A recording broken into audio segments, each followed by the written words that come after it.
Hello दोस्तों, नमस्कार। आप सभी का आरवी मानवी पर स्वागत है। आप सभी को पता है आपके जीके में 10 क्वेश्चन आते हैं राजस्थान करंट अफेयर के, और 10 जो क्वेश्चन आएंगे वो आपके राजस्थान करंट अफेयर से ही आएंगे। और हो सकता है कि आपने संपूर्ण राजस्थान करंट अफेयर को पढ़ रखा है, लेकिन एक्स्ट्रा कुछ स्मार्ट वर्क भी हमें करना होगा। आपने इससे पहले अगर आप प्रथम बार दे रहोगे तो आपको पता नहीं है, लेकिन बहुत से अभ्यर्थी ऐसे हैं जिन्होंने सामान्य शिक्षा विभाग की भर्ती पहले दी होगी। आपने पहले सामान्य शिक्षा विभाग की जब भर्ती दी थी तब वो आपके जो लास्ट एग्जाम था आपके दिसंबर 2022 में हुआ था। 2022 में जो एग्जाम हुआ उससे पहले आपके सितंबर में, आपको पता होगा सितंबर में आपके वनपाल और वन रक्षक की एग्जाम भी हुआ था। वनपाल वन रक्षक का एग्जाम हुआ और भी 1-2 एग्जाम हुए थे। तो उस भर्ती में मैंने आपको उसमें भी बताया था कि यहाँ से आपके करंट अफेयर के बहुत से क्वेश्चन मिलेंगे, तो मिले भी थे। मैंने आपको एक चीज़ और बता रखी है कि अगर आपके कोई भी एग्जाम है तो उस एग्जाम के 2-3 महीने के अंदर अगर कोई एग्जाम हुआ है राजस्थान में और उसमें राजस्थान करंट अफेयर के कोई क्वेश्चन पूछे गए हैं तो उनको आप एक बार जरूर देख लें, वहां से आपको बहुत फायदा मिलेगा। मैं ये नहीं कह रहा कि वही क्वेश्चन आएंगे, लेकिन आपको बहुत बेनिफिट मिलेगा। एक क्वेश्चन का बेनिफिट मिल जाता है तो आप देखो कि 100 में से केवल एक क्वेश्चन भी आपके लिए बेनिफिट मिलता है, तो एक क्वेश्चन से ही आप लाखों अभ्यर्थियों के ऊपर निकल जाओगे। इसमें एग्जाम में पॉइंटों का खेल होता है। अब बहुत से अभ्यर्थी तो जन्मतिथि की वजह से रह जाते हैं, और क्योंकि हम केवल आरवी मानवी स्टडी ऐप पर और यूट्यूब पर केवल सेकंड ग्रेड की ही तैयारी करवाते हैं, तो इसलिए हम पूरा प्रयास करते हैं कि अगर एक ही एग्जाम की तैयारी करवा रहे हैं तो आपको बेस्ट से बेस्ट मटेरियल दें और बेस्ट से बेस्ट तैयारी आपके लिए करवाएं, और इसी पर हम जी जान से इसमें मेहनत करें।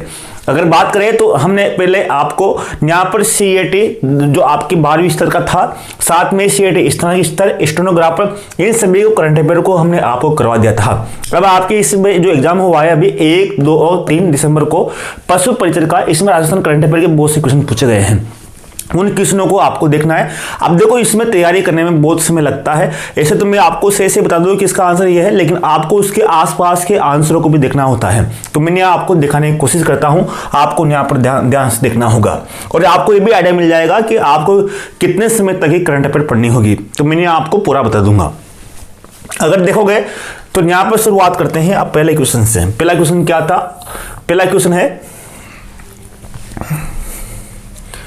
कौन सी योजना राजस्थान की संपूर्ण आबादी को स्वास्थ्य बीमा कवरेज प्रदान करेगी? संपूर्ण आबादी को, किसको? संपूर्ण आबादी को क्या करेगी? स्वास्थ्य बीमा कवरेज प्रदान करेगी। तो कौन सी योजना है? यह है मुख्यमंत्री चिरंजीवी स्वास्थ्य बीमा योजना। अब यहां पर एक बात ध्यान देना, अभी इस योजना का नाम तो बदल दिया गया है। इस योजना का नाम अभी वर्तमान में आयुष्मान आरोग्य योजना है। क्या है? आयुष्मान आरोग्य योजना। लेकिन अभी जो आपके एग्जाम हुआ है 1 दिसंबर को, उसमें उसका नाम यही था ऑप्शन में। कौन सा? मुख्यमंत्री चिरंजीवी स्वास्थ्य बीमा योजना। जिन्होंने एग्जाम दिया होगा उनको पता होगा। तो इसका नाम वर्तमान में क्या कर दिया गया है? तो इसका नाम आयुष्मान आरोग्य योजना कर दिया गया है। और इसकी शुरुआत आपके 1 मई 2021 से पूर्व मुख्यमंत्री अशोक गहलोत ने की थी, 1 मई 2021 से। और पहले इसमें 5 लाख का स्वास्थ्य बीमा कवरेज मिलता था, अब इसको बढ़ाकर 25 लाख कर दिया गया है। मुख्यमंत्री चिरंजीवी स्वास्थ्य बीमा योजना या आयुष्मान आरोग्य योजना में अब कितना बीमा कवर मिलता है, ये क्वेश्चन भी आ सकता है। एक क्वेश्चन से देखो, आपको मैं टिक करा दूं उस पेपर में, ये सही है, वो सही बात है, लेकिन आपको आसपास से पूरी चीजें याद होनी चाहिए, वहां से ही आपके अधिकांश क्वेश्चन कवर हो जाएंगे। हाँ, हमारी मेहनत ज्यादा लगती है, लेकिन हमारी एक की मेहनत से आप बहुत से लोगों को, बहुत से अभ्यर्थियों को फायदा होता है और होना भी चाहिए। तो ये 25 लाख बीमा अब कवर होता है इसके माध्यम से। अगला क्वेश्चन क्या है? अगला क्वेश्चन है कि एक जिला एक उत्पाद योजना, एक जिला एक उत्पाद योजना राजस्थान की किस मंत्रालय के अधीन आती है? राजस्थान के किस मंत्रालय के अधीन आती है? आपको पता होगा कि एक जिला एक उत्पाद की योजना को पूर्व मुख्यमंत्री की कांग्रेस सरकार में अशोक गहलोत ने शुरू किया था, ताकि प्रत्येक जिले को एक उत्पाद की विशेष पहचान मिल सके। ठीक है, तो इसमें जो वाणिज्य उद्योग मंत्रालय के अंतर्गत ये आती है योजना, और इसको मार्च 2020 से चालू किया गया था। जैसे आप देखोगे बीकानेर में जो बीकानेरी भुजिया फेमस है, तो वहां का एक उत्पाद अलग हो गया। अलग अलग चीजों में एक एक उत्पाद को वहां पर फेमस किया गया। अगला क्वेश्चन, राजस्थान में मुख्यमंत्री निःशुल्क बिजली योजना, मुख्यमंत्री निःशुल्क बिजली योजना के तहत कितनी खपत प्रतिमाह वाले उपभोक्ताओं को मुफ्त बिजली प्रदान की जाती है। यानी कि अगर आप कोई उपभोक्ता है तो उसको संपूर्ण बिजली फ्री मिलेगी अगर वो कितने यूनिट तक खर्च करेगा। अगर वो 100 यूनिट तक प्रतिमाह खर्च करता है तो उसको 100 यूनिट का कोई भी पैसा नहीं लगेगा। और ये योजना की जो शुरुआत हुई, मुख्यमंत्री निःशुल्क बिजली योजना की शुरुआत 1 अप्रैल 2022 से इसकी शुरुआत हुई थी। आंसर तो ये है, लेकिन आपको आसपास की चीजें पूरी बतानी होती है। अभी इसकी कोई आंसर की नहीं है, लेकिन साथ में आपको आंसर बताना पड़ता है, उसके आसपास की चीजों को तैयार करना पड़ता है। बहुत समय लगता है इन चीजों को ढूंढने में, करने में। तो ये चीजें आपको यहाँ पर मिले हमारी एक वजह से, तो ये आपके लिए बहुत फायदेमंद होगा। अगर हमारी वजह से आपको 2-4 क्वेश्चन में फायदा होता है राजस्थान करंट अफेयर में, तो आपके लिए और हमारे लिए भी बहुत बड़ी बात होती है। आगे बात करते हैं, कौन सी योजना बेरोजगार युवाओं को रोजगारमुखी कौशल प्रशिक्षण प्रदान करके रोजगार के अवसर प्रदान करेगी है। रोजगार के कौशल प्रशिक्षण प्रदान करके रोजगार के अवसर प्रदान करती है। अब यहाँ पर आप कौशल प्रशिक्षण की बात कर रहे हैं। किस योजना के माध्यम से जो बेरोजगार युवा है उनको कौशल प्रशिक्षण दिया जाता है? तो इसका आंसर है जो रोजगार आधारित जन कौशल विकास कार्यक्रम। कौन सा? रोजगार आधारित जन कौशल विकास कार्यक्रम के तहत बेरोजगार युवाओं को कौशल आधारित प्रशिक्षण प्रदान किया जाता है, जिसमें अलग अलग उनको कौशल आधारित जो प्रोग्राम में अलग अलग कोर्स चलाए जाते हैं। जैसे सिलाई मशीन का महिलाओं के लिए हो गया, मेकअप को हो गया, या हथकरघा का हो गया, अलग अलग इसमें अलग अलग जो की जाती हैं। कौन कभी सितंबर 2024 तक, अब आपको यहाँ हिंट मिल गया कि आपके पशु परिषद का जो एग्जाम हुआ दिसंबर में हुआ, और आपके जो अंतिम जो करंट अफेयर है वो आपके सितंबर तक ही पूछी गई। अब आपके जैसे आप एग्जाम है अभी संस्कृत विभाग का 29 दिसंबर को, तो आपके अधिक से अधिक आपके लास्ट अक्टूबर तक के करंट अफेयर पूछ सकते हैं, लेकिन आपके दिसंबर की बिल्कुल नहीं आएगी, और नवंबर की भी आ जाए इक्की दुक्की तो 1-10 नवंबर तक की मान लो, लेकिन नवंबर की बिल्कुल चांस नहीं लग रहे। ये यहाँ से आपको मालूम चल जाता है, यहाँ स्पष्ट कर रखा है। आपको मैंने इससे पहले बताया था कौन कभी राजस्थान का मुख्यमंत्री नहीं रहा, तो उसमें ऑप्शन सचिन पायलट थे। तो सचिन पायलट राजस्थान के मुख्यमंत्री कभी भी नहीं रहे थे। अब मुख्यमंत्री उप मुख्यमंत्री अलग अलग क्वेश्चन आते हैं, जिसके बारे में आपको बाद में डिस्कशन करूंगा। भारत अमेरिका संयुक्त सैन्य अभ्यास युद्ध अभ्यास 2024 का 20वां संस्करण कहां पर आयोजित किया गया? तो 20वां संस्करण भारत अमेरिका का हर साल होता है बारी बारी से, एक बार अमेरिका में होता है, एक बार भारत में होता है। तो राजस्थान में इसका आयोजन किया गया। राजस्थान में कहां पर आयोजन किया गया? तो इसका बीकानेर में इसका आयोजन किया गया। अब बीकानेर में एक रेंज है, कौन सी? महाजन फील्ड रेंज में, और ये 9 सितंबर से 22 सितंबर तक चला था। 9 सितंबर से 22 सितंबर तक इसका आयोजन हुआ था। अब आपके पूछ सकते हैं युद्ध अभ्यास 2024 किन किन देशों के मध्य हुआ, ये भी पूछ सकते हैं। आपके भी पूछ सकते हैं कि भारत अमेरिका का संयुक्त सैन्य अभ्यास कब कौन से मंथ में हुआ, या फिर भी पूछ सकते हैं कि महाजन फील्ड फायरिंग रेंज कहां पर है। तो अलग अलग क्वेश्चन आपके यहाँ पर बन जाते हैं। अगला क्वेश्चन, साहित्य अकादमी पुरस्कार विजेता राजस्थानी कविता मुक्ति के लेखक कौन है? तो मुक्ति के जो लेखक है वो मितेश निर्मोही हैं। कौन है? मितेश निर्मोही। मुक्ति में म है और इसमें मितेश में म है, तो मितेश निर्मोही मुक्ति के लेखक है। इन्हें 2021 में राजस्थानी जो भारतीय जो साहित्य अकादमी है उसके द्वारा राजस्थानी भाषा के लिए ये पुरस्कार मिला था। आपको पता होगा साहित्य अकादमी की जो स्थापना है भारत में 1954 में इसकी की गई थी, और 1954 में स्थापित करने के बाद में इसके द्वारा 24 अलग अलग भाषाओं में इसके द्वारा पुरस्कार दिए जाते हैं। उसमें से राजस्थानी भाषा के लिए जो मितेश निर्मोही को ये पुरस्कार दिया गया था 2021 में। अब देख लो कोई क्वेश्चन ऐसे होते हैं जो आपके 2-3 साल पुराने पूछ ले जाते हैं, इसलिए तो कहते हैं कि कंटिन्यू पढ़ाई करनी चाहिए, क्योंकि कंटिन्यू पढ़ाई से बहुत सी चीज़ें अपन को एक्स्ट्रा जो क्वेश्चन अपन को हल करने में मदद करते हैं। लास्ट की पढ़ाई काम नहीं आती। अगर कोई आप कंटिन्यू पढ़ाई करते हो तो वो आपके बहुत काम आती है। अगर लास्ट में आप सोचोगे 2-3 महीने में, लास्ट के मंथ में हम बहुत कुछ पढ़ लेंगे तो सब कुछ काम हो जाएगा, ऐसा बिल्कुल भी नहीं होता है। कभी कभी कोई तुक्का लग जाता है। 100% में 0.1 वो परसेंट व्यक्ति होते हैं जिनका कभी कभी तुक्का लग जाता है। बाकी लगभग 99.99 जो व्यक्ति होते हैं उनकी लगातार अथक परिश्रम के माध्यम से उनको सफलता मिलती है। ये बात आप यहां पर अच्छे से समझ लेना। इसके बाद में अगला क्वेश्चन है, राजस्थान से संबंध जिन्हें 2021 में भारत के राष्ट्रपति द्वारा सर्वोच्च जीवन रक्षा पदक मरणोपरांत से सम्मानित किया गया। कौन थे सर्वोच्च जीवन रक्षा पदक?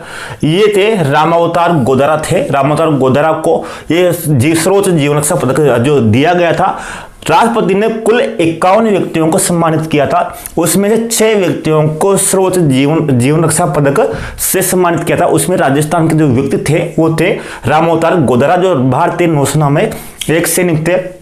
इन्होंने एक व्यक्ति को जान बचाते हुए इनकी मृत्यु वहां पर हो गई थी। अगला क्वेश्चन है, किसे 2021 से 2024-25 तक 5 वर्ष की अवधि में प्रधानमंत्री सूक्ष्म खाद्य प्रसंस्करण उद्यम उन्नयन योजना, प्रधानमंत्री सूक्ष्म खाद्य प्रसंस्करण उद्यम योजना को लागू करने के लिए राजस्थान में नोडल एजेंसी के रूप में नामांकित किया गया। यहाँ पर आप देखना, किसे राजस्थान में नोडल एजेंसी के रूप में नामित किया गया 5 साल के लिए। प्रधानमंत्री सूक्ष्म खाद्य प्रसंस्करण उद्यम योजना के तहत किसे राजस्थान में नोडल एजेंसी के रूप में नामांकित किया गया। क्वेश्चन बहुत अच्छा है, आज ऐसे ही क्वेश्चन आना चाहिए ताकि पढ़ने वाले बच्चों को फायदा हो। तो राजस्थान स्टेट कृषि विपणन बोर्ड को इसके लिए नामांकित किया गया था, इसको नोडल एजेंसी बनाया गया था। शैक्षणिक कॉलेजों में कौशल विकास को एकीकृत करने के लिए कौन सी योजना शुरू की गई? कौशल विकास के लिए तो मुख्यमंत्री युवा कौशल योजना की शुरुआत की गई थी। इसकी शुरुआत हुई थी नवंबर 2019 में, इसकी शुरुआत हुई थी। तो बहुत से क्वेश्चन आपकी योजनाओं से भी आए हैं, ये बात आप यहाँ पर देख सकते हो। ठीक है, अगर इनमें से एक भी क्वेश्चन मिल गया तो बहुत फायदा होता है आपको। मैं आपको 20 क्वेश्चन बताऊं, अब 20 क्वेश्चन में से एक भी क्वेश्चन आपके छप गया तो कितनी अच्छी बात होती है। तो ये चीज़ों को इनको देख लिया करो ताकि आपको बहुत ही फायदा इसमें मिलता है। राजस्थान में रत्न व आभूषणों के लिए एक विशेष आर्थिक क्षेत्र स्थापित किया गया। कहां पर स्थापित किया गया, किसके लिए? एक विशेष आर्थिक क्षेत्र किसके लिए? रत्न और आभूषण के लिए। ये क्वेश्चन आपके डिलीट होगा। क्यों होगा या बोनस मिलेगा? कारण यह है कि इसमें जो आंसर दे रखा था वो था सीतापुर जोधपुर, जबकि आपकी सीतापुर जो है वो आज जोधपुर में नहीं है, सीतापुर आपके जयपुर में है। तो ऑप्शन में तो आपके सही क्या होता है? सीतापुर जयपुर में, लेकिन सीतापुर जयपुर की जगह यहाँ पर आपके जोधपुर कर रखा था। तो रत्न आभूषण के लिए एक विशेष आर्थिक क्षेत्र कहाँ पर? जयपुर में। कहाँ पर? सीतापुर में। तो यहाँ जोधपुर की जगह क्या आएगा आपके? वहां आंसर में आपके जयपुर आएगा। अगला, भारत की अध्यक्षता के अंतर्गत G20 के लिए प्रथम शेरपा बैठक कहां रखी गई थी? देखो, भारत ने जब G20 की अध्यक्षता की थी तो अलग अलग शहरों में अलग अलग शेरपा बैठक की गई थी। उसमें जो प्रथम जो शेरपा बैठक हुई थी वो कहां पर हुई थी? तो ये उदयपुर में हुई थी। 4 से 7 दिसंबर 2022 में ये बैठक हुई थी। तो बहुत से क्वेश्चन आपके पुराने भी 1-2 साल पहले भी आते हैं, लेकिन आपको ऐसा नहीं करना। आप कहोगे कि 2 साल पहले करंट अफेयर पढ़े, नहीं, आपको तो जो पढ़नी है वो पढ़ ली, बाकी उनका रिवीजन आप करते रहिए। अगला क्वेश्चन है, किसे दिसंबर 2023 में राजस्थान का उप मुख्यमंत्री नियुक्त किया गया है? अब उप मुख्यमंत्री नियुक्त किया गया है तो किसे नियुक्त किया गया है? तो उप मुख्यमंत्री प्रेमचंद बेरवा को नियुक्त किया गया है। उनके साथ दिया कुमारी को नियुक्त किया गया था। तो आपको जो प्रमुख व्यक्ति है राजस्थान को, उन सभी को आपको याद करना होगा। कौन राज्यपाल है, कौन मुख्यमंत्री है, कौन सचिव है, इन सभी के बारे में मैंने आपको विस्तार से बता दिया है। साथ में ही श्री अन्नपूर्णा रसोई योजना की भोजन की थाली की कीमत वर्तमान में कितनी है? कब तक? सितंबर 2024 तक। तो उसकी कितनी थाली की रेट है? तो अभी ये आपके 8 रुपए है, लेकिन जो एनजीओ जो इस योजना को चलाता है उसको 30 रुपए मिलते हैं। कितने रुपए? 30 रुपए मिलते हैं। 8 रुपए तो एक जो अपन लोग देते हैं जो अपना उसको भोजन करते हैं, बाकी 22 रुपए प्रति थाली सरकार उस एनजीओ को अनुदान देती है। ये भी आप यहाँ पर ध्यान देना। तो एनजीओ को 30 रुपए मिलते हैं, लेकिन अब हम उसकी जो कीमत है वो 8 रुपए है। सितंबर 2024 के अनुसार राजस्थान राज्य के कानून मंत्री कौन है? तो ये जोगाराम पटेल राजस्थान के कानून मंत्री है। ये भी आपको यहाँ पर, लेकिन बहुत सी बार उसमें एक अर्जुन राम मेघवाल भी था। जो अर्जुन राम मेघवाल है वो वहाँ पर अलग चीज़ है, तो उसको वो संसद में बैठे सांसद है। तो जोगाराम पटेल इसका आंसर सही होगा। तो मैंने ये आपको यहाँ पर बता दी। साथ में ही आपको यहाँ पता होगा कि हमने आपके संपूर्ण सामाजिक का जो संपूर्ण अंतिम रामबाण कोर्स है, ब्रह्मास्त्र कोर्स है, वो तो आपके लिए लॉन्च कर दिया था 2-5 दिन पहले। लेकिन आपकी बहुत से ये कह रहे थे कि आप सर जीके का भी एक ब्रह्मास्त्र कोर्स लॉन्च कीजिए। देखो हम कोशिश कर रहे हैं, कि आपको, क्योंकि टाइम बहुत कम बचा है, आज 4 दिसंबर हो चुकी है, अब 20-25 दिन है, हम कोशिश कर रहे हैं। लेकिन अगर कंप्लीट होता है अच्छे से तब तो हम लॉन्च कर देंगे, अगर कंप्लीट नहीं होगा तो हम लॉन्च बिल्कुल भी नहीं करेंगे, क्योंकि हमें एसएसटी का संपूर्ण कोर्स लॉन्च कर सके इसमें बहुत समय लगा। ये आपको 249 में आपको दे दिया, लेकिन अब जीके का बना रहे हैं तो जीके में अगर होगा तो कर देंगे, अगर नहीं होगा तो हम आपके लिए नहीं करेंगे। ये आप यहाँ पर ध्यान देना। आप हमारे भरोसे मत रहना कि हाँ सरकार ब्रह्मास्त्र रामबाण कोर्स एसएसटी की तरफ आएगा, तो मैं आपको यहाँ पर स्पष्ट कर दूँ कि आप बाद में बोलो कि सर ने आपने बोला था आप नहीं कर पाए, तो वो अलग बात है। देखो होगा तभी कर पाएंगे, बाकी नहीं कर पाएंगे। हम तभी ही आपके लिए बताएंगे जब वो कंप्लीट हो जाएगा, अगर नहीं होगा तो हम नहीं कर पाएंगे। इस बात को आपने समझ लेना, केवल एसएसटी का ही कर पाए तो एसएसटी का आपके लिए उपलब्ध है, लेकिन जीके का कोशिश करें, अगर हो जाएगा तो आपको सूचना दे देंगे। यहाँ पैसों की कोई बात नहीं है। अगर होता भी है, अगर मान लीजिए अगर आपका जीके का होता भी है, तो मैं आपसे कह रहा हूं कि उसकी जो प्राइस है 199 रुपए नहीं, 199 में बहुत ज्यादा हो जाएंगे, 100 में आपको 99 रुपए से ज्यादा उसकी कीमत नहीं देने दूंगा। ये बात है कि 99 रुपए से ज़्यादा उसकी कीमत नहीं रखेंगे। अगर हो भी जाता है, अगर नहीं होता है तो फिर हम आपके लिए लॉन्च नहीं करेंगे। इस बात को आपको नया बता दो, क्योंकि हम एसएसटी कर चुके हैं। अब जीके का हो जाएगा तो ठीक है, नहीं होगा तो फिर संपूर्ण कोर्स तो आपकी रहेगा ही। लेकिन कोशिश कर रहे हैं कि आपको एक बार जरूर मिले, आपका रिविजन जरूर कर सको, लास्ट में आप क्वेश्चन जरूर देख सको। नमस्कार, मिलते हैं अगले वीडियो में। जो क्वेश्चन आपके बच्चे राजस्थान करंट अफेयर के, उनको भी आपको जल्द करा देते हैं, ताकि आपका एक विषय तो आपको कंप्लीट हो जाए, उसके बाद जो विषय बच्चे हैं उनको भी आपको कंप्लीट करा देंगे।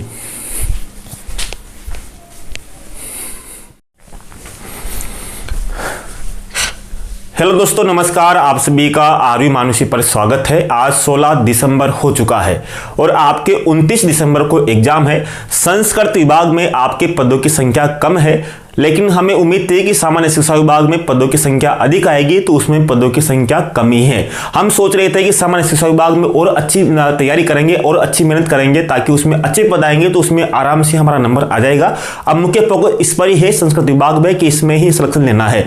हम क्या कर रहे हैं कि अब आपके लिए 2 तरफा क्लास चला रहे हैं। एक तरफ आपकी राजस्थान करंट अफेयर, राजस्थान की आर्थिक समीक्षा, भारत की आर्थिक समीक्षा, अर्थव्यवस्था को कंप्लीट करवा रहे हैं। दूसरी तरफ आपके विश्व का भूगोल, भारत का भूगोल, राजस्थान की राज्य व्यवस्था, फटाफट आपके एक ही दिन में 2-2 कक्षाएं ले रहे हैं। अब आप बात करें तो अगर हमारी इन कक्षाओं में से अगर 2-5 क्वेश्चन भी सीधे सीधे ही छप जाते हैं तो आपको 10 से 20 अंकों की बढ़ोतरी तो ऐसे ही मिल जाएगी। अब बात करते हैं राजस्थान करंट अफेयर की। तो आपने देख रखा होगा, आपने स्पष्ट किया होगा, आपके जो पाठ्यक्रम है, पाठ्यक्रम में आपने देखा होगा, वहां पर स्पष्ट रूप से लिखा हुआ है राजस्थान करंट अफेयर में, उसमें लिखा हुआ है कि आपके वहां पर एक मुख्य तथ्य 2 या 3 क्वेश्चन तो आपके क्या आएंगे, खेल और खिलाड़ियों से आएंगे। खेल और खिलाड़ियों से वहां से क्वेश्चन आएंगे। तो ऐसा तो मैंने आपको राजस्थान करंट अफेयर में पहले भी आपको खेलों से संबंधित प्रमुख खिलाड़ियों के बारे में विस्तार से बताया था, लेकिन इस वीडियो में आपको क्रमशः राजस्थान के जितने भी खेल खिलाड़ी हैं उनके बारे में जानने को मिलेगा, ताकि आपको संपूर्ण चीजें हैं एक जगह मिल जाए। तो यहाँ पर आप आराम से देखना, समझना। राजस्थान करंट अफेयर में यहाँ से आपके 2-3 क्वेश्चन मिलेंगे और सीधे ही आपको 6 अंकों का फायदा होने वाला है। देखो पहला क्वेश्चन क्या है, महेश्वरी चौहान और अनंतजीत नरूका। महेश्वरी चौहान और अनंतजीत नरूका ये दोनों खिलाड़ी हैं राजस्थान के। दोनों का संबंध किससे है? दोनों का संबंध निशानेबाजी से है। किससे है? निशानेबाजी से है। और दोनों का साथ मैंने क्यों लिखा, क्योंकि इन्होंने महेश्वरी चौहान और अनंतजीत नरूका राजस्थान के दोनों खिलाड़ी है। इन दोनों ने ही, ये तो महिला है महेश्वरी चौहान और अनंतजीत नरूका, ये राजस्थान के पुरुष खिलाड़ी है। तो दोनों ने ही मिलकर पहले पेरिस ओलंपिक में इन्होंने भाग लिया था। वहां पर इन्होंने स्पर्धा में भाग लिया था, लेकिन वहां पर कोई पदक नहीं जीत पाए थे। तो दोनों का संबंध किससे? निशानेबाजी से है। और इनका संबंध महेश्वरी चौहान जालोर की रहने वाली है और अनंतजीत सिंह नरूका टोंक के रहने वाले हैं। इन्होंने क्या हुआ, पेरिस ओलंपिक में इन्होंने भाग लिया था, लेकिन क्या हुआ कि इनका 1 अंक से कांस्य पदक जीतने का सपना टूट गया। ये राजस्थान में ऐसे खिलाड़ी है जो कांस्य पदक की दौड़ में केवल 1 अंक से हार गए, नहीं तो भारत को 1 कांस्य पदक दिलाते। तो ये आपको यहां पर ध्यान देना होगा, केवल 1 अंक से चूकने वाले दोनों खिलाड़ी हैं। कौन कौन से? महेश्वरी चौहान और अनंतजीत सिंह नरूका। इन दोनों का संबंध निशानेबाजी से है और ये 1 अंक से चूक गए। इन्होंने, जिनकी जो जोड़ी थी चीन की जोड़ी ने इनको 44.43 अंकों से हराया, तो एक पॉइंट से हार गए थे। इसके बाद में अगर बात करें तो जो अनंतजीत सिंह नरूका है, इन्होंने ISSF वर्ल्ड कप में कांस्य पदक भी जीत चुके हैं। तो ये कांस्य पदक यानी कि प्रसिद्ध निशानेबाज है कौन, दोनों ही, अगर बात करें महेश्वरी चौहान और अनंतजीत सिंह नरूका। आगे बात करते हैं, अगर बात करें दिव्य कीर्ति सिंह कौन है, तो दिव्य कीर्ति सिंह राजस्थान की प्रसिद्ध घुड़सवार एथलीट है। ये राजस्थान की नहीं है, ये भारत की प्रसिद्ध घुड़सवार एथलीट है। इन्होंने अनेक रिकॉर्ड बनाए हैं, तो इनके बारे में जानना आवश्यक है। इन्होंने एशियन गेम्स हुए थे 2023 में, तो एशियन गेम्स में इन्होंने जो देश का प्रथम गोल्ड मेडल दिलाया था। 2023 के एशियन गेम में इन्होंने भारत का 41 वर्ष के बाद में घुड़सवारी में स्वर्ण पदक दिलाया था। साथ में ही इनको 9 जनवरी 2024 को अर्जुन पुरस्कार भी इनको राष्ट्रपति द्रौपदी मुर्मू के द्वारा दिया गया था। किसको? दिव्य कीर्ति सिंह को। और साथ में ही इस सऊदी अरब में एक प्रतियोगिता होती है, सऊदी घुड़सवारी फेडरेशन कप। इसमें इन्होंने एक मात्र खिलाड़ी जिन्होंने एक साथ 3 पदक जीते थे। घुड़सवारी में 3 पदक जीतने वाले भारत की प्रथम महिलाएं दिव्य कीर्ति सिंह, जो राजस्थान की घुड़सवार एथलीट्स है। ठीक है। साथ में ही जो दिव्य कीर्ति सिंह है, इनको निर्वाचन आयोग, राजस्थान का जो निर्वाचन आयोग है, तो निर्वाचन आयोग ने इन्हें राजस्थान स्टेट इलेक्शन का चुनाव एम्बेसडर भी बनाया है, यानी कि आइकन बनाया, चुनाव आइकन भी इनको बनाया है। किसको? दिव्य कीर्ति सिंह को। ठीक है। इनके बारे में एक ही क्वेश्चन छपने वाला है, जितने भी क्वेश्चन है पूरे इंपोर्टेंट है खिलाड़ियों के बारे में, इनको अच्छे से याद करना। एक ही चीज तथ्य आपके लिए यहाँ पर लिखना और उनको लिखवाना बहुत बड़ी चुनौती होती है, हमारे भी समय लगता है, लेकिन आपके मेरे वजह से बहुत से अभ्यर्थियों को फायदा होता है। यहाँ से कहीं ना कहीं आपके 2 से 3 क्वेश्चन तो आराम से छपने वाले हैं। आगे बात करते हैं, आगे देखिएगा। आगे अवनी लेखरा को कौन कौन से पुरस्कार मिले जानते होंगे। अवनी लेखरा का नाम आते ही ये दिमाग में आता है कि तो जिसे एक तरह से राजस्थान की गोल्डन गर्ल्स है, जो गोल्डन जिन्होंने हर बार खेलों में स्वर्ण पदक जीता है। तो पहले तो इनके बारे में देखते हैं, अवनी लेखरा के बारे में। आप क्या कहते हैं, कौन सा तथ्य गलत है, कौन सा तथ्य कौन सा सही है, कौन सा गलत है, इनके बारे में आता है। तो नंबर 1, 2022 में अवनी लेखरा को पद्मश्री पुरस्कार दिया गया, बिल्कुल सही है। 2021 में मेजर ध्यानचंद पुरस्कार भी इनको दिया गया है। 2024 में श्री शक्ति अवार्ड भी इनको दिया गया है। तो तीनों आपको याद रखना है, पद्मश्री मिल चुका है इनको, मेजर ध्यानचंद पुरस्कार मिल चुका है और श्री शक्ति अवार्ड भी इनको मिल चुका है। और इनके नाम बहुत सी उपलब्धियां हैं। अगर मैं बताऊं तो इन्होंने क्या किया, टोक्यो पैरा ओलंपिक में इन्होंने क्या किया था, इन्होंने 10 मीटर एयर राइफल में इनकी जो स्पर्धा है वो SH1 है, उसमें इन्होंने स्वर्ण पदक जीता था। और 50 मीटर राइफल कांस्य स्पर्धा में इन्होंने कांस्य पदक जीता था। तो टोक्यो पैरा ओलंपिक में इन्होंने 2 पदक जीतने वाली महिला एथलीट थी। तो 2 पदक जीते थे, एक तो जीते थे 10 मीटर एयर राइफल में, किसमें 10 मीटर एयर राइफल में, और एक जीते थे 50 मीटर एयर राइफल में। बहुत से एग्जाम में क्या होता है कि यहाँ पर 50 मीटर की जगह यहाँ पर भी 10 मीटर आ जाता है, तो इस पर ध्यान रखना। केवल इन्होंने 50 मीटर राइफल में कांस्य पदक जीता था, दोनों 10-10 मीटर नहीं है। फिर दोबारा जब पेरिस ओलंपिक 2024 हुआ तो उसमें इन्होंने 10 मीटर एयर राइफल में स्वर्ण पदक जीता था। 10 मीटर एयर राइफल में किसमें स्वर्ण पदक जीता था। स्पर्धा हुई थी SH1 यही थी, तो ये यहाँ पर ध्यान देना। 10 मीटर और 50 मीटर में दोनों में कंफ्यूजन मत रखना। कंफ्यूजन होते ही एक क्वेश्चन का सत्यानाश है और 2 अंक सीधा कट ही जाएंगे और माइनस मार्किंग में और चले जाएंगे। इसलिए जो भी पढ़ रहे हो उसका बार बार रिवीजन करो, जो मैंने आपको ब्रह्मास्त्र कोर्स में दिया है उनका बार बार रिवीजन करो, और जो भी आपके पास अच्छे नोट्स है उनका भी बार बार रिवीजन करो। आप उनको बार बार में तैयारी करते रहो कि कहीं से हम कंफ्यूजन नहीं हो जाए। ठीक है। आगे बात करते हैं, आगे है मोना अग्रवाल के नाम कौन कौन सी उपलब्धियां हैं। नंबर 1, इन्होंने पेरिस पैरा ओलंपिक में 2024 में 10 मीटर एयर राइफल में SH1 में कांस्य पदक जीता था। अब आपको यहाँ पता होगा कि मोना अग्रवाल ने, अब इसकी भी वही स्पर्धा है जो आपके किसकी थी, अवनी लेखरा की थी। तो अवनी लेखरा ने 10 मीटर एयर राइफल में तो स्वर्ण पदक जीता था। किसने स्वर्ण पदक जीता था? किसने? अवनी लेखरा ने। और इन्होंने मोना अग्रवाल ने कांस्य पदक जीता था, ये बात यहाँ पर ध्यान देना। और साथ में पैरा वर्ल्ड कप, यहाँ पर पैरा वर्ल्ड कप है, यहाँ पर मैं पैरा ओलंपिक की बात कर रहा हूं। यहाँ पर पैरा वर्ल्ड कप 2024 में इन्होंने स्वर्ण पदक जीता है। किसने? मोना अग्रवाल ने, जो चीनी खिलाड़ी को हराकर। ये भी यहाँ पर आपको ध्यान देना होगा। एक एक चीज पर यहाँ पर ध्यान से विस्तार से देखना, और ये आपके ब्रह्मास्त्र कोर्स में भी ऐड हो जाएगी, आपके जीके कोर्स में भी ऐड हो जाएगी। ठीक है। आगे बात करते हैं सुंदर सिंह गुर्जर। सुंदर सिंह गुर्जर के बारे में पहले आप जान लो कि इनके बारे में क्या क्या तथ्य है, क्योंकि ये प्रमुख खिलाड़ी है। इन खिलाड़ियों के बारे में कहीं ना कोई क्वेश्चन आता ही है। जैसे इनके कोच कौन है? इनके कोच है महावीर प्रसाद सैनी। कौन है? सुंदर सिंह गुर्जर के कोच कौन है? महावीर प्रसाद सैनी। अब ये कहाँ के हैं? ये सूरतगढ़ के रहने वाले हैं। सूरतगढ़ के रहने वाले हैं महावीर प्रसाद सैनी। ये इनको महावीर प्रसाद सैनी है, ये भी एक पैरा एथलीट्स रह चुके हैं और इनको 2023 का द्रोणाचार्य पुरस्कार दिया गया था। तो भारत का जो द्रोणाचार्य पुरस्कार है वो इनको दिया गया था। राजस्थान में तो वशिष्ठ पुरस्कार जो अलग अलग दिया जाता है, तो यहाँ पर इनको द्रोणाचार्य पुरस्कार दिया गया था महावीर सिंह प्रसाद सैनी को। ये किनके कोच है? सुंदर सिंह गुर्जर के कोच है। और सुंदर सिंह गुर्जर को इन्हें 2019 में अर्जुन पुरस्कार दिया गया था। किसको?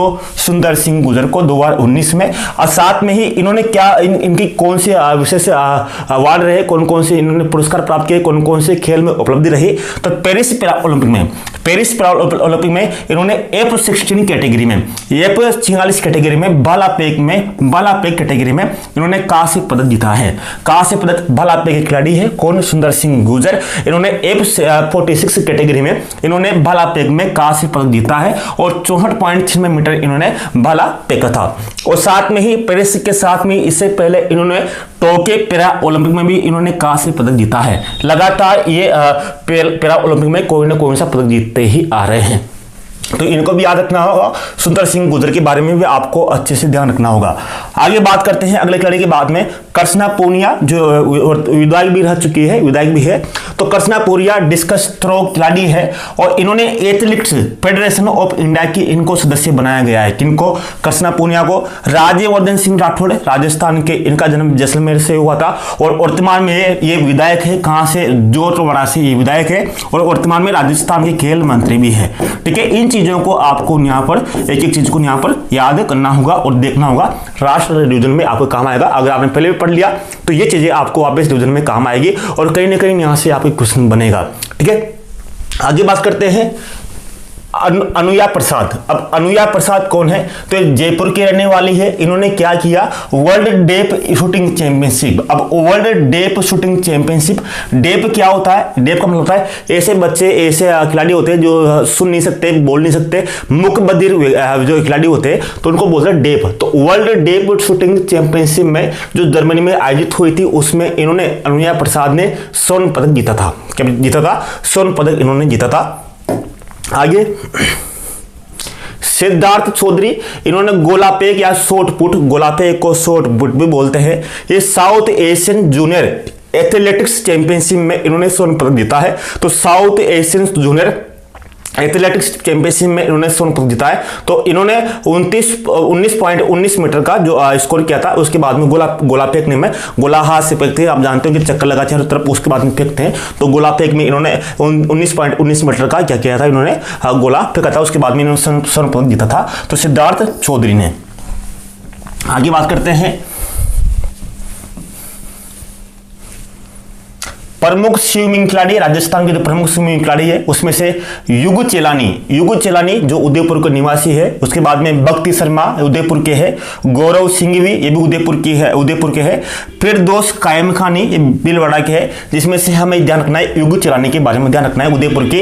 इन्होंने 77वीं सीनियर राष्ट्रीय खेल स्विमिंग चैंपियनशिप में स्वर्ण पदक जीता है। राष्ट्रीय स्तर की जो स्विमिंग चैंपियनशिप होती है उसमें युग चेलानी ने स्वर्ण पदक जीता है, जिन्होंने नाम रोशन किया राजस्थान का। तो ये स्विमिंग खिलाड़ी है युग चेलानी। बाकी फिरदौस कायम खानी का भी आपको बहुत सी बार क्वेश्चन आ चुका है, तो भीलवाड़ा से इनका संबंध है। भक्ति शर्मा को आप जानते होंगे, ये उदयपुर के खिलाड़ी है।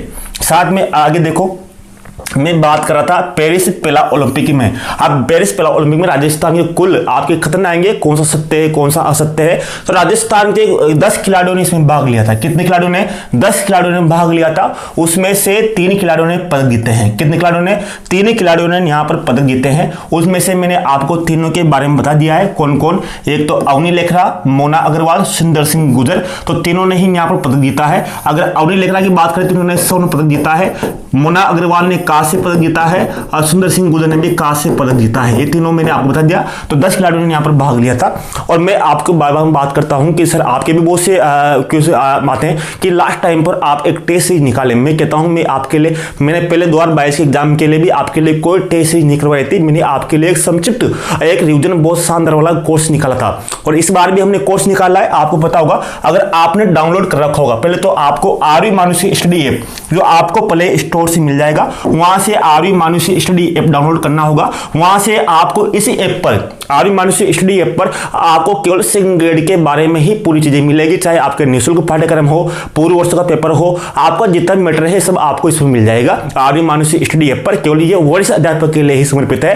और साथ में यहाँ पर आपके जीके के लिए 99 रुपए में आपके ब्रह्मास्त्र कोर्स भी उपलब्ध है, जो आपके बहुत ही कारगर सिद्ध होगा। और इस कोर्स में आपको जो मिलेगा, आपको रिविजन के लिए मिलेगा, बहुत बेहतरीन चीजें मिलेगी। आपके राजस्थान करंट अफेयर की पूरी चीजें मिल जाएगी, आपको आर्थिक समीक्षा, भारतीय अर्थव्यवस्था मिल जाएगी, विश्व भूगोल मिल जाएगा, सब कुछ चीजें आपको यहाँ पर 99 रुपए में मिल जाएगा, ताकि एक बार आपका शानदार रिविजन हो जाए। और साथ में ये ऐप आपके आगे भी काम आता रहेगा, ताकि आपके लिए एक ही प्लेटफॉर्म हो जहां पर आपको सभी चीजें मिल जाए। तो वो काम हमने यहाँ पर किया है। तो इस एक प्लेटफॉर्म पर हमने केवल वरिष्ठ अध्यापक के लिए आपके लिए समर्पित किया है, ताकि आपको सब चीजें यहाँ पर मिल जाए।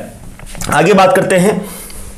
अब कहा कि यहाँ पर 10 खिलाड़ियों ने भाग लिया। कितने खिलाड़ियों ने? 10 खिलाड़ियों ने भाग लिया, जिसमें से 3 खिलाड़ियों ने यहाँ पर अवनी, मोना और सुंदर ने यहाँ पर पदक जीते थे। उसके अलावा कौन कौन खिलाड़ी थे, जिसमें से आप जानते हैं कृष्ण नागर। कृष्ण नागर जयपुर के जो निवासी है, इन्होंने पुरुष सिंगल की S6 में बैडमिंटन में भाग लिया था, लेकिन इस बार कोई पदक नहीं जीत पाए थे। इससे पहले हुए टोक्यो ओलंपिक में इन्होंने पदक जीता था कृष्ण नागर ने। और इनको अवनी लेखरा के साथ ही 2021 में मेजर ध्यानचंद पुरस्कार दिया गया था। किनको? कृष्ण नागर को, यहाँ जो अवनी लेखरा के साथ ही मेजर ध्यानचंद पुरस्कार दिया गया था। अब मैंने आपको बताया था कि अवनी लेखरा को कौन कौन से पुरस्कार मिले, जैसे पद्मश्री मिला, साथ में मेजर ध्यानचंद पुरस्कार मिला, श्री शक्ति पुरस्कार मिला। ये चीजें आपको वहां पर ध्यान रखनी होगी, ठीक है। आगे बात करते हैं, यहाँ पर और खिलाड़ी बात करते हैं। श्याम सुंदर सिंह का जो संबंध तीरंदाजी से, बीकानेर के रहने वाले हैं। अनिता चौधरी, ये रोइंग की खिलाड़ी है, ये झुंझुनू की रहने वाली है। संदीप सिंह, ये बालापे के खिलाड़ी है और वर्तमान में घर घर औषधि योजना के ब्रांड एम्बेसडर भी है। कौन? संदीप सिंह। ये इनके बारे में आपको यहाँ ध्यान रखना होगा। इसके बाद में अगर बात करें, आगे बात करते हैं। अगला क्वेश्चन है, जैसे मानवेंद्र सिंह जासवाल, ये राजस्थान फुटबॉल संघ के अध्यक्ष है। तो ये भी क्वेश्चन है आपके, मानवेंद्र सिंह जासवाल। तेजस्वी गहलोत राजस्थान ओलंपिक संघ के अध्यक्ष है। तो ये क्योंकि खेलों संबंधित जो संघ है ये आपको यहाँ पर ध्यान देने होंगे। बाकी वो जो जितने भी संघ है वो भी आपको वहाँ के अध्यक्ष याद करने होंगे। इसी तरह एशियाई सैम्बो चैंपियनशिप जिसमें चीन में आयोजित हुई थी, उसमें रजत और कांस्य पदक जीतने वाला खिलाड़ी कौन था? तो इसमें जो निकिता चौधरी, जो आपकी देखो यहाँ पर ये प्रश्न पूछा गया, जितने क्वेश्चन सब आपको पूछे गए हैं। मैंने आपको एक चीज बताई थी, आपने नोटिस किया होगा। तो मैंने आपको एक चीज बताई थी कि आपको एक काम और करना है। क्या काम करना है आपको? मैंने आपको करा भी दिया कि आपको 2024 में जैसे आपको एग्जाम है भी 29 दिसंबर को है। कब है? 29 दिसंबर को है। अब 29 दिसंबर को एग्जाम है, तो 29 दिसंबर के पहले जैसे आप मान लो जुलाई से दिसंबर के बीच में, जुलाई से दिसंबर के बीच में राजस्थान में कौन कौन से एग्जाम हुए। तो यहाँ पर आपके जैसे पशु परिचय हो गया, एग्जाम हो गया आपके, साथ में ही आपके यहाँ पर स्टेनोग्राफर का हो गया, साथ में ही यहाँ पर आपके CAT का एग्जाम हो गया। ये एग्जाम हो गए आपके साथ, ये एग्जाम हो गए। तो ये एग्जामों में जो आपके राजस्थान करंट अफेयर के जो पूछे गए क्वेश्चन, उन क्वेश्चनों को भी आपको एक बार देखना है। आपके राजस्थान करंट अफेयर के आप वहां बढ़ जाओगे, 10 क्वेश्चन आएंगे, 10 क्वेश्चन में अगर 10 में 10 सही हो गए तो आपका स्कोर एकदम तूफान की तरफ बहुत आगे बढ़ जाएगा। एक क्वेश्चन का बढ़ने का मतलब क्या है कि आपका स्कोर 2 अंक एकदम जंप मारेगा, और 2 अंक का मतलब है बहुत ही आगे पहुंचना, ठीक है। इन कुछ चीजों को करना होगा जो मैंने आपको यहाँ बता रहा हूं। तो निकिता चौधरी, ये पशु परिचय पूछा गया था। आगे बात करते हैं, हमीदा बानो राजस्थान की उड़न परी कहलाती है। अब जैसे ये तो अभी मुश्किल आया आपके, क्योंकि ये 7 दिसंबर को इनकी मृत्यु हुई थी। अभी 8-10 दिन पहले ही इनकी मृत्यु हुई थी, क्योंकि आपके जो करंट अफेयर का जो क्वेश्चन आएंगे वो आपके अक्टूबर तक के ही आ सकते हैं, या फिर थोड़े बहुत एक आध क्वेश्चन आपके नवंबर का जाए, लेकिन अक्टूबर तक ही आपके क्वेश्चन आएंगे। तो ये इनकी मृत्यु अभी हुई है। तो राजस्थान की जो उड़न परी कौन कहलाती है, तो हमीदा बानो राजस्थान की उड़न परी कहलाती है। ये भी यहाँ पर ध्यान देना होगा। और साथ में ही विशेष तथ्य कुछ याद कर लो, फिर बाद में फिर 10-15 जो आपके अलग अलग जो तथ्य हैं उन चीज करंट अफेयर के मैं आपको कराता रहूंगा। साथ में जो आपके विश्व भूगोल की कुछ कथाएं चल रही है, आपके अर्थव्यवस्था चल रही है, जो रोज हमें आपके कोशिश कर रहा हूँ, आपके रोज 2 वीडियो आपके यहाँ डाल रहा हूँ, ताकि आपका अंतिम 10 दिन में बहुत ही शानदार रिवीजन हो। और आपके जो मैंने ब्रह्मास्त्र कोर्स था उसमें भी आपका लगभग संपूर्ण कंटेंट आपका तैयार हो चुका है, केवल आपके पढ़ने की देरी है। आप पढ़ो, आपको जिसे लगे जिसे पढ़ो, आपको समझ में आए तो ठीक है, नहीं आया तो और चीजें देखो। तो बहुत सी चीजें हैं तो आपको करना ही है वहां पर। इसी तरह खेलो इंडिया की तर्ज पर ये राजस्थान के बजट में थे, खेलों से संबंधित नीतियां थी राजस्थान के बजट में, कुछ नीतियां थी उनको आपको यहाँ पर ध्यान देना होगा। खेलो इंडिया की तर्ज पर राजस्थान में राजस्थान यूथ गेम्स की शुरुआत की जाएगी। राजस्थान के बजट 2024 के अनुसार खेल मंत्री राज्यवर्धन सिंह राठौड़, जन्म कहां हुआ था, जैसलमेर में हुआ था। इसी तरह से राजस्थान में मिशन ओलंपिक 2028 शुरू किया जाएगा, जिसमें 50 प्रतिभाशाली खिलाड़ियों को विशेष ट्रेनिंग, विशेष कोर्स, विशेष सुविधाएं प्राप्त दी जाएगी, ताकि वो 2028 के जो ओलंपिक में है वो पदक जीत सके। तो कितने खिलाड़ियों को? 50 खिलाड़ियों को विशेष सुविधाएं प्राप्त दी जाएगी मिशन ओलंपिक 2028 के तहत। इसी तरह से जयपुर में centre of excellence of sport स्थापित किया जाएगा। कितने करोड़ की लागत से? तो 100 करोड़ की लागत से यह स्थापित किया जाएगा। तो centre of excellence of sport स्थापित किया जाएगा। तो ये टॉप आपके 15 क्वेश्चन हो गए। बाकी बचे हुए जो 15 क्वेश्चन हैं उन 15 क्वेश्चनों को भी अगले कक्षा में अपलोड कर दूंगा। जो आपके खिलाड़ी बचे हुए, जो संघ बचे हुए, जैसे कौन कौन से संघ है, कौन कौन से वर्तमान में नियुक्त हुए, उनको भी मैं आगे आपको वहां पर अगली कक्षा में आपको कंप्लीट करा दूंगा। और साथ में ही आप आर्मी मानुषी जो स्टडी ऐप है ये तो आपके पास होना ही चाहिए अगर आप सेकंड ग्रेड की तैयारी कर रहे हो तो। धन्यवाद, मिलते हैं नेक्स्ट वीडियो में।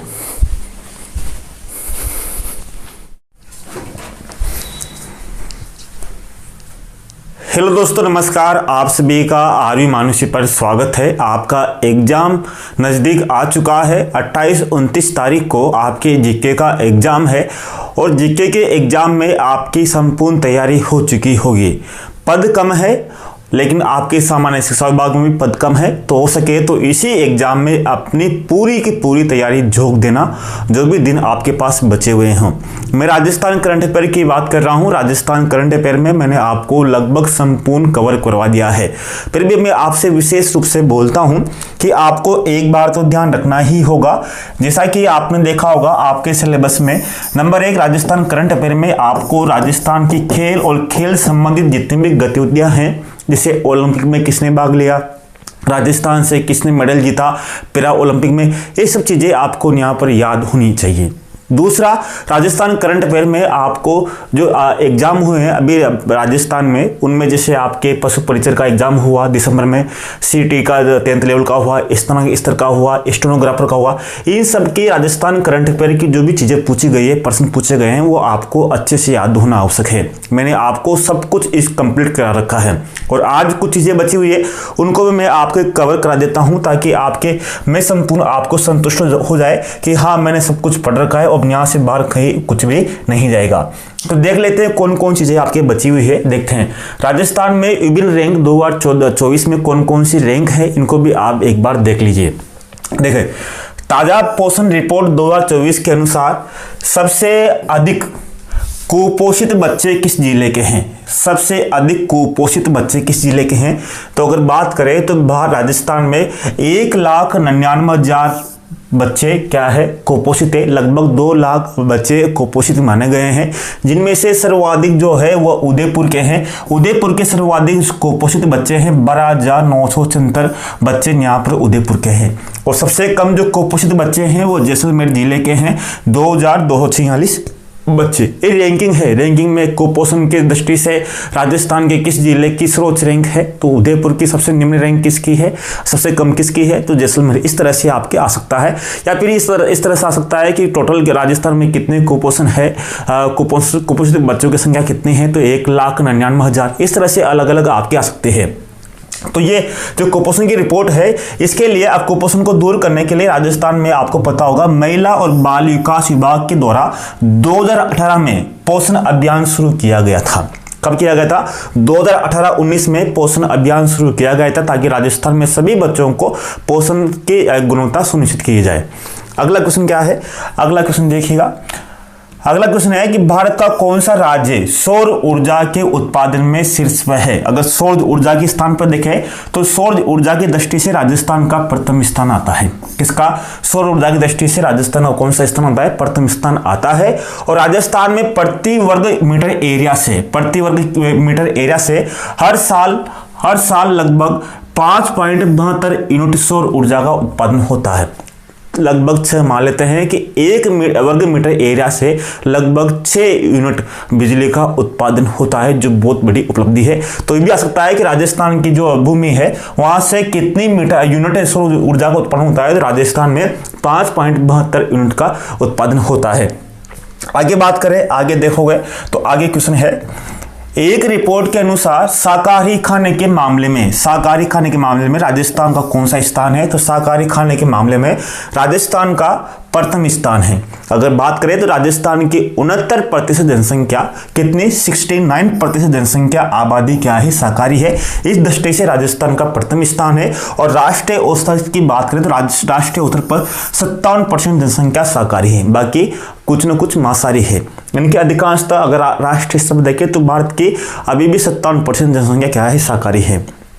ठीक है, आगे बात करते हैं स्टेट हैप्पीनेस रिपोर्ट। स्टेट यानी राज्य, हैप्पीनेस यानी कि राजस्थान खुशहाली सूचकांक, या राज्य खुशहाली सूचकांक 2024 में राजस्थान का देश में कौन सा स्थान है? राजस्थान का देश में कौन सा स्थान है? राज्य खुशहाली सूचकांक में राजस्थान का कौन सा स्थान है? तो राजस्थान का 13वां स्थान है। कौन सा स्थान है? 13वां स्थान है। और केरल का इसमें प्रथम स्थान है। अगर विश्व में देखें तो विश्व में भारत का स्थान कौन सा है? तो 126वां स्थान है। और विश्व में प्रथम स्थान किसका है? कौन से देश का है? तो फिनलैंड का स्थान है। यह देश है। 20 मार्च को हर साल वर्ल्ड हैप्पीनेस डे मनाया जाता है। तो 20 मार्च में ध्यान रखना कि विश्व खुशहाली जो दिवस मनाया जाता है, हैप्पीनेस डे 20 मार्च को। राजस्थान का कौन सा स्थान है? तो राजस्थान का इसमें 13वां स्थान है। ये बात आपको यहाँ पर ध्यान रखनी है। राजस्थान रूफटॉप सोलर मामले में, रूफटॉप सोलर का मतलब है कि जैसे रूफ का मतलब छतों पे जो आप लगाए रहते हैं सौर ऊर्जा उत्पादन के लिए, तो उसके उत्पादन में सोलर मामले में देश में कौन से स्थान पर है? तो राजस्थान इसमें 4th स्थान पर है। गुजरात का प्रथम स्थान है। भारत में सर्वाधिक जो रूफटॉप सोलर है वो गुजरात में लगे हुए हैं। और इस दृष्टि से राजस्थान का देश में 4था स्थान है। अगला क्वेश्चन की बात करता हूं। अगला क्वेश्चन है, मेहमान नवाजी में विश्व के टॉप 10 शहरों में राजस्थान का एकमात्र शहर कौन सा है? मेहमान नवाजी में विश्व के टॉप 10 शहरों में राजस्थान का एकमात्र शहर कौन सा है? तो यहाँ पर आपके मेहमान नवाजी के हिसाब से आ रहा है।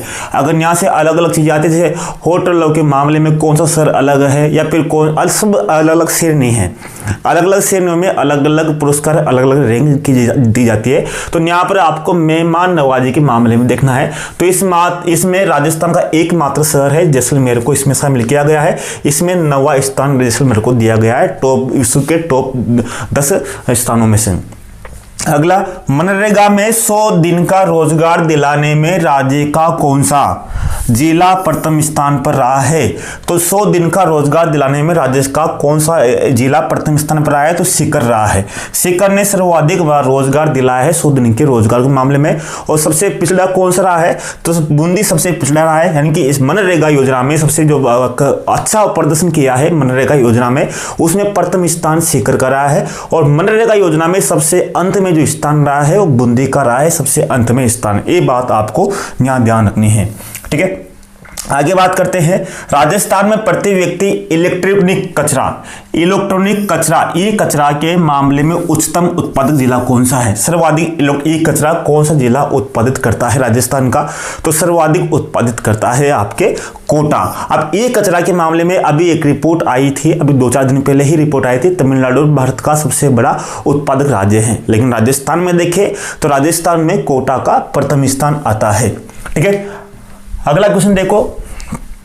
अगला क्वेश्चन है, पुलिस परफॉर्मेंस पर केंद्रीय गृह मंत्रालय की रैंकिंग में कौन शीर्ष पर है? पुलिस परफॉर्मेंस की दृष्टि से तो यानी कि सबसे अच्छी परफॉर्मेंस कौन से जिले की, गृह मंत्रालय की रिपोर्ट के अनुसार राजस्थान में, तो राजस्थान में पुलिस परफॉर्मेंस के हिसाब से पाली का प्रथम स्थान है और दूसरा स्थान किसका है? दूसरा स्थान बीकानेर का है। इसके साथ ही राजस्थान में एनसीसी की तर्जबा, जैसे आप कॉलेज में प्रवेश लेते हो तो आपके पास दो चीजें होती है, एक एनसीसी में ले सकते हो आप प्रवेश ले सकते हो, या फिर आप एनएसएस में प्रवेश ले सकते हो। आपने कोर्स किया होगा, बहुत से अभ्यर्थियों ने एनसीसी का कोर्स किया होगा, बहुत से ने एनएस का कोर्स किया होगा।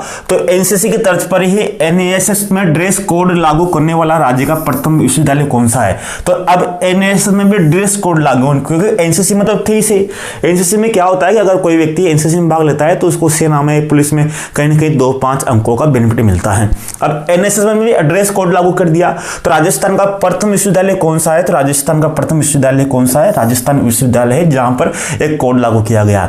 इस तरह से रैंकिंग है, मैंने आपको लगभग पूरी रैंकिंग बता दी है। साथ में ही आपको राजस्थान में वर्तमान में कौन है, जिला प्रमुख कौन है, मंत्रिमंडल, ये सब आपको यहाँ पर ध्यान रखनी होगी। मैंने आपको विस्तार से बता दिया और साथ में ही मैंने आपको एक चीज बताई थी, मैंने आपके लिए लास्ट के 10 दिन में, जो आपके एग्जाम कब है, आपका एग्जाम 29 तारीख हो जीके का, और मैंने आपके लिए 10 दिन के लिए एक ब्रह्मास्त्र कोर्स निकाला था, जिसके केवल मात्र हमने मूल्य रखा था 99 रुपए। कितना? 99 रुपए मूल्य में, जिसमें आपका संपूर्ण योजना, चाहे आपके राजस्थान करंट अफेयर हो, आपकी भारतीय अर्थव्यवस्था हो, संविधान हो, सबके पीडीएफ हमने वहां पर आपको दे दी है। आप चाहे पीडीएफ से पढ़ सकते हो, आप चाहो तो अगर समझ में नहीं आया, आपको और विस्तार चाहिए तो आप वीडियो भी देख सकते हो, तो आपको वहां पर मिल जाएगी। आप 99 रुपए में आप वहां पर ब्रह्मास्त्र कोर्स में भी आप अच्छे से वहां पर पढ़ सकते हो। सभी एग्जाम के जो पूर्व में पूछे गए जो क्वेश्चन है वो भी आपको वहां पर मिल जाएंगे। तो ये आपके लिए बहुत ही कारागार सिद्ध होंगे, और क्योंकि आप के ध्यान रखना है कि आपको अपनी तैयारी को धार देना है, क्योंकि आगे भी आपके पद कम है, इसमें पद कम है, तो इसमें ही आपको 100% कोशिश करनी है। इसके लिए हमने भी आपके लिए कोशिश की है कि इस बार ही बच्चों का अधिक से अधिक सिलेक्शन हो, तो इस बार आप जरूर ध्यान रखना। और साथ में ही जो करंट अफेयर थे, उस करंट अफेयर का आप संपूर्ण रिवीजन करते रहना, ताकि आपके लास्ट टाइम तक पूरी चीजें आए। जैसे आपके स्टेनोग्राफर में पूछे गए पूरे क्वेश्चन यहाँ पर है, सब मैंने आपको वहां पर करवा दिए हैं, तो आपको सब कुछ चीजें वहां पर मिल जाएगी। अगले वीडियो में मैं बात करूंगा आपके, जैसे आप खेरो सर के राजनीति दल करा दो, दबाव समूह करवा दो, भारत की विदेश नीति करा दो, पौने करा दो, तो मेन टॉपिक है जो आपके काम के हैं, जिसमें आपको थोड़ी दिक्कत है, उन चीजों को भी मैं राजस्थान जीके में जो भी है आपके, या भारत के जीके में, उन सभी को करा दूंगा, ताकि एक बार आपका अच्छे से रिवीजन हो जाए। मिलते हैं नेक्स्ट वीडियो में। धन्यवाद, नमस्कार, जय हिंद दोस्तों।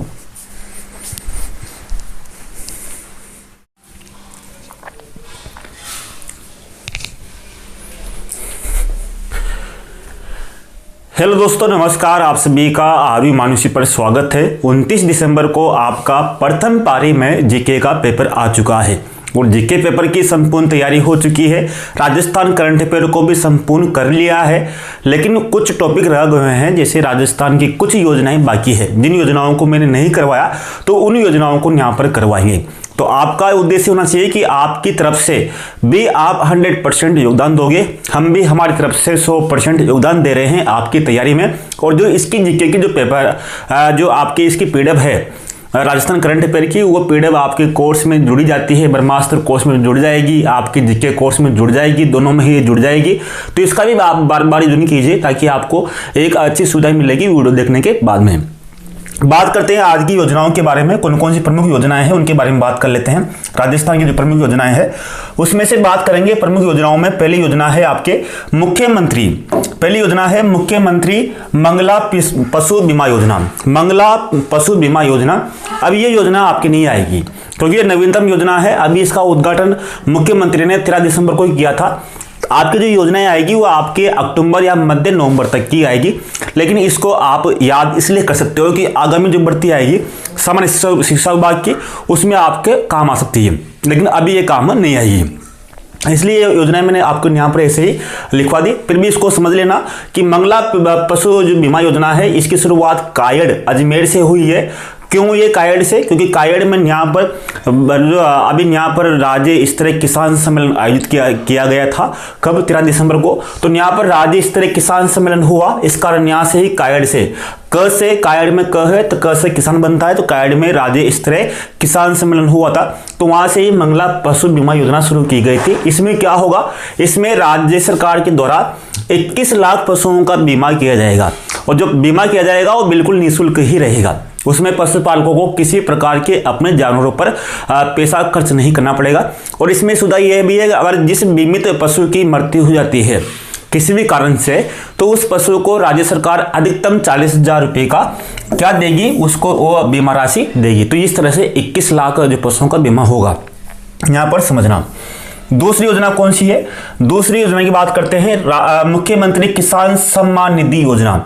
अब मुख्यमंत्री किसान सम्मान निधि योजना 2024 जिस तरह से भारत में चलती है, भारत जो कि प्रधानमंत्री किसान सम्मान निधि योजना, इसी तरह से राजस्थान में चलाई गई है। इसमें क्या है, इसकी शुरुआत 30 जून 2024 को इसकी शुरुआत की गई टोंक जिले से। इसमें क्या होता है कि राज्य सरकार भी अपनी तरफ से किसानों को, जैसे सरकार जो केंद्र सरकार होती है वो 6,000 रुपये देती है, तो राज्य सरकार अपनी तरफ से किसानों को 2,000 रुपये का लाभ देती है। 2,000 का जो लाभ है वो 3 किस्तों में दिया जाता है। प्रथम किस्त में किसानों को 1,000 रुपये, दूसरी किस्त में 500 रुपये और तीसरी किस्त में 500 रुपये, इस तरह से 3 किस्तों में 2,000 रुपये का लाभ मुख्यमंत्री किसान सम्मान निधि के द्वारा दिया जा रहा है। और इसकी शुरुआत आप ध्यान रखना कहाँ से की गई थी, तो 30 जून 2024 को टोंक जिले से इसकी शुरुआत की गई थी। जो भी योजना है उसके महत्व तथ्य में आपको याद कराऊँ, तो उनको एक नज़र में आप याद कर लेना। अगली बात करते हैं लाडो प्रोत्साहन योजना। लाडो प्रोत्साहन योजना क्या है? अगर आपने पहले भी एग्जाम दिया होगा तो आपने पढ़ा होगा, वहां पर आपको राजश्री योजना का नाम पढ़ा होगा। तो राजश्री योजना का ही एक परिवर्तित नाम है। कौन सी? लाडो प्रोत्साहन योजना। इसकी शुरुआत हुई थी 1 अगस्त 2024 से। कहां से? अब ये आपको यहाँ पर ध्यान देना होगा, पहले राजश्री योजना चलती थी, उसका ही नाम लिया गया है लाडो प्रोत्साहन योजना, जहां पर राजश्री में बालिका के जन्म पर, जो बालिका जन्म होती थी, जो बच्ची जन्म लेती थी, तो उस पर राजश्री योजना के तहत बालिका को 50,000 रुपये दिए जाते थे। लेकिन अब इसमें जो लाडो प्रोत्साहन योजना में बालिका को जन्म होने पर 1 लाख रुपये दिए जाएंगे। कितने? 1 लाख रुपये दिए जाएंगे। इसमें यह है कि राज्य सरकार की कोशिश ये है कि राजस्थान में बालिकाओं के जन्म को प्रोत्साहित करना, बालिकाओं को जो प्रति समाज में जो धारणा है उसको बदलना, बालिका शिक्षा को बढ़ावा देना, उसके जन्म वृद्धि को बढ़ावा देना, इस कारण ये योजना लाई गई है। कौन सी? लाडो प्रोत्साहन योजना, जिसमें 1 लाख रुपए दिए जाएंगे। इसमें प्रत्येक बालिका को देय है, जहां पर राजश्री योजना में क्या था कि केवल 2 बालिकाओं को ही दिए जाते थे। अगर तीसरी बालिका हो गई तो तीसरी बालिका को 50,000 रुपये की राशि नहीं मिलती थी। लेकिन अब ये बाध्यता समाप्त कर दी गई है। किसमें? लाडो प्रोत्साहन योजना में अब प्रत्येक बालिका को, चाहे किसी परिवार में 3 बालिका हो, 5 हो, 7 हो, कितनी हो, सभी को लाडो प्रोत्साहन योजना का लाभ मिलेगा। अब सीमा हटा दी गई है। और इसमें जो 21 वर्ष तक 7 किस्तों में उसको 1 लाख रुपए मिलेंगे। 21 वर्ष तक उसको 7 किस्तों में 1 लाख रुपए मिलेंगे। जो इसमें बालिका का जन्म जो है वो जननी सुरक्षा योजना के तहत स्वीकृत अस्पताल में हुआ हो। लगभग जितने प्राइवेट हॉस्पिटल है या सरकारी हॉस्पिटल है वो सभी इसी योजना के तहत स्वीकृत होते हैं। जैसे जिला स्तर पर जितने भी प्राइवेट हॉस्पिटल है वो लगभग इसमें स्वीकृत, जैसे जिसमें भी योजना में बामासा हुआ, चिरंजीव हुआ या आरजिस हुआ, जिन भी हॉस्पिटल में इन सुविधाओं को लाभ मिलता है उन सभी में ये सुविधा मिलती है। तो प्राइवेट हॉस्पिटल भी इसमें शामिल होते हैं लगभग सभी। अगली योजना कौन सी? चौथी योजना देखिए, तो चौथी योजना है मुख्यमंत्री आयुष्मान आरोग्य, मुख्यमंत्री आयुष्मान आरोग्य वाउचर योजना। इसमें क्या है? इसमें कहा गया है कि इसमें 8 अगस्त 2024 से इसको स्वीकृति दी गई है और इसको शुभारंभ किया गया है। स्वीकृति का मतलब है कि पायलट प्रोजेक्ट के तहत 8 अगस्त 2024 को 12 भरतपुर और फलोदी में 3 जिलों में इसको शुरू किया गया था 8 अगस्त 2024 को। बाद में 17 सितंबर को पूरे राज्य में इसको लागू कर दिया गया था। कब? 17 सितंबर 2024 को राज्य स्तरीय शुभारंभ किया गया था। लेकिन पहले 8 अगस्त 2024 को आयुष्मान आरोग्य वाउचर योजना, वाउचर का मतलब क्या है? जैसे टिकट मिलते हैं ना वाउचर, जैसे आप डॉलर में बैठोगे, डॉलर में बैठने के लिए पहले आपके पास टिकट होना चाहिए, इसी तरह इसमें भी वाउचर दिए जाएंगे। किसके वाउचर दिए जाएंगे? इसमें देखो, इसमें निजी केंद्रों पर भी अब निःशुल्क सोनोग्राफी की सुविधा होगी। पहले केवल सरकारी हॉस्पिटल में ही सोनोग्राफी की सुविधा थी, लेकिन वहाँ पर अधिकांश मशीनें बंद थी या भीड़ भाड़ रहती थी। अब जैसे मान लीजिए बहुत सी जो गर्भवती महिलाएं होती है, एक ही उसके जो 9 माह के जो गर्भ अवधि होती है उसमें 2-3 सोनोग्राफी तो होती है।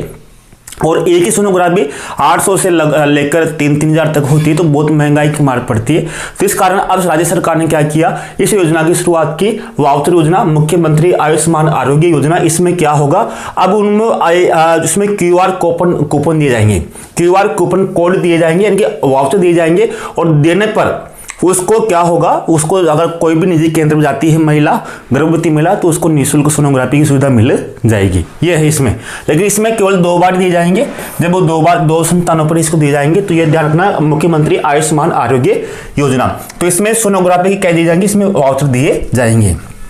अगली योजना कौन सी है, देखो, गोपाल किसान क्रेडिट कार्ड योजना। गोपाल किसान क्रेडिट कार्ड योजना क्या है, इसकी शुरुआत 28 अगस्त 2024 से हुई। किसकी, गोपाल किसान क्रेडिट कार्ड योजना की शुरुआत 28 अगस्त 2024 से हुई। इसमें क्या होगा, इसमें अब 1 लाख तक जो अल्पकालीन ऋण है वो ब्याज मुक्त मिलेगा।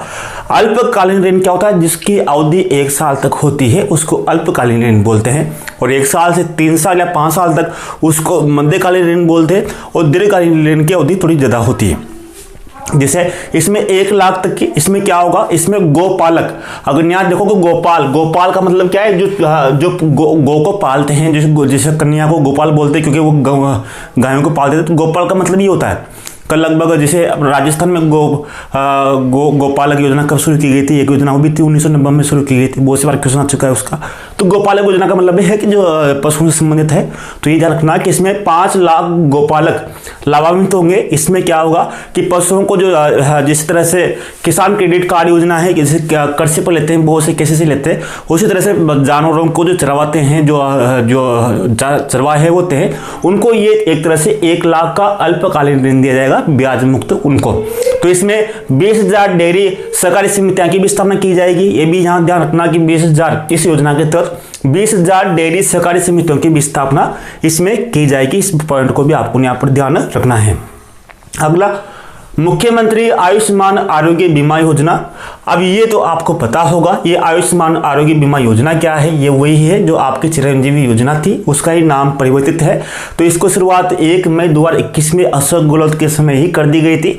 अब इसका नाम चेंज कर दिया गया है, इसमें संशोधन किया गया है अब 19 फरवरी 2024 को। अब इसमें जो बीमारियों का जो उपचार पैकेज है वो 1806 है। कितने हैं, 1806। और इसमें जो सुविधा जो मिलेगी वो आपके अस्पताल के जाने के पहले 5 दिन पहले से, यानी कि आप यहाँ पर देख सकते हो कि भर्ती के पहले 5 दिन से और डिस्चार्ज के 15 दिन तक इसमें ये आपकी जो मान्य होगी।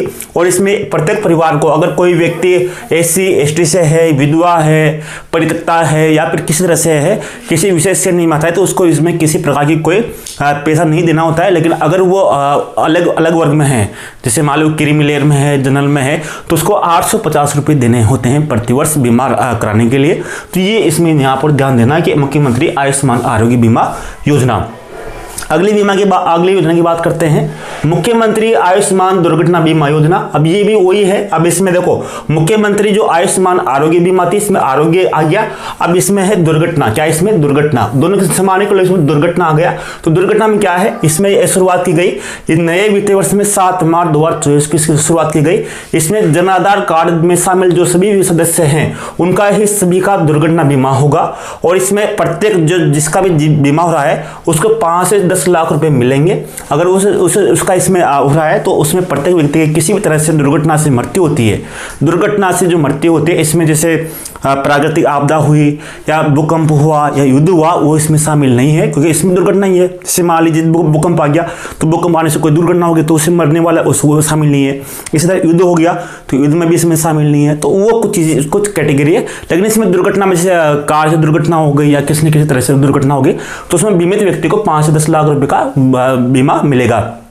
ये मुख्यमंत्री चिरंजीवी दुर्घटना बीमा का योजना का नाम है। ये भी वही है, चिरंजीवी दुर्घटना बीमा योजना का ही परिवर्तित नाम है।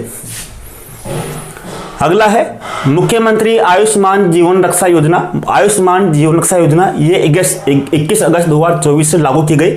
इसमें दुर्घटना में अब आयुष्मान जीवन रक्षा योजना, आयुष्मान जीवन रक्षक का मतलब है जीवन की रक्षा करना। अब जीवन की रक्षा कौन करेगा, वो व्यक्ति, जैसे मान लीजिए आपका एक्सीडेंट हो गया कहीं सुनसान सड़क पर और होने के बाद में आप घायल हो, और घायल होने के बाद में अगर आपको समय पे अस्पताल पहुंचा दिया जाए तो आपका जीवन बच सकता है। लेकिन बहुत से व्यक्ति क्या होते हैं कि मैं इसको हॉस्पिटल लेके जाऊंगा, पुलिस वाले आएंगे मेरे से पूछताछ करेंगे कैसे कैसे नहीं हुआ तो मैं बच सकता हूं। तो इस डर को दूर खत्म करने के लिए तो ऐसा व्यक्ति जो किसी घायल व्यक्ति को हॉस्पिटल में लेके जाता है और उसका उपचार करवाता है तो उस व्यक्ति को इस योजना के तहत अब कितने रुपए उसको इसमें 10,000 रुपये मिलेंगे। तो इसमें क्या होगा, मुख्यमंत्री आयुष्मान जीवन रक्षा योजना, इसकी शुरुआत 21 अगस्त 2024 से की गई। अगर दुर्घटना में घायल अन्य किसी व्यक्ति को, संकटग्रस्त व्यक्ति को सहायता करता है तो उस व्यक्ति को प्रशस्ति पत्र और 10,000 रुपये दिए जाएंगे। अब घबराने की जरूरत नहीं है। यानी कि दुर्घटना जो होती है तो उसमें कोई व्यक्ति होता है उसको उस पर पहुंचाओगे तो आपको इनाम राशि इसमें दी जाएगी। अगली योजना है कालीबाई बिल महिला संबल योजना। अब कालीबाई बिल महिला संबल योजना, ये योजना 3 जो योजनाओं को सम्मिलित की कर बनाई गई है। 3 योजनाओं का नाम ध्यान रखना। इंदिरा महिला शक्ति उड़ान योजना, तो महिला शक्ति उड़ान योजना ये है जिसमें महिलाओं को सैनिटरी नैपकिन दिए जाते थे।